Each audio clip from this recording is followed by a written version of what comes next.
a kí yín lẹ́ẹ̀kan sí ojúléṣẹ́ DFTV Yorùbá Benin tiwantiwa. Orúkọ tèmi náà ni Karimot Mojísọ́lá. Gẹ́gẹ́ bí tí ẹ ti ṣe mọ̀ mí wípé ìlú Sàkété ni bàbá tó bí mi lọ́mọ. Èmi lọ́mọ ajíwẹ̀bí ọ̀nì ọmọ Ògbálájà nínà tẹ́kọ̀ ọmọ ajíbì ṣe. Mi ò ní sọ jù báyìí lọ. Ẹ̀yin èèyàn mi, gẹ́gẹ́ bẹ́ ti ṣe mọ̀ wípé DFTV Yorùbá Benin tiwantiwa ó wà fún ìpolówó ọjà àwọn òṣèré orí ìtàgé. DFTV Yorùbá Benin tiwantiwa ó wà fún ìgbéga fún àwọn òṣèré orí ìtàgé ìlú Benin ní èdè Yorùbá.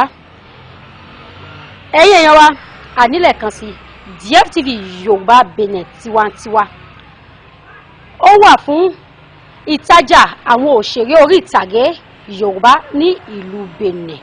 Lọ́wọ́ báyìí DFTV Yorùbá Benin ó wà ní àjàṣẹ́ lọ́dọ̀ àwọn ẹgbẹ́ Apacot ìlú Benin láti béèrè ọ̀rọ̀ ní ọwọ́ wọn ní ọlọ́kan ọ̀jọ̀kan.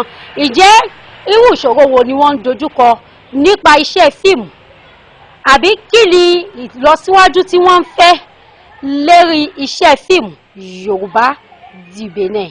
Ẹ̀yin èèyàn wa, a ó tẹ̀síwájú lẹ́nu ìbéèrè wa. À ń bọ̀ wá ná, a ò tí ì dé.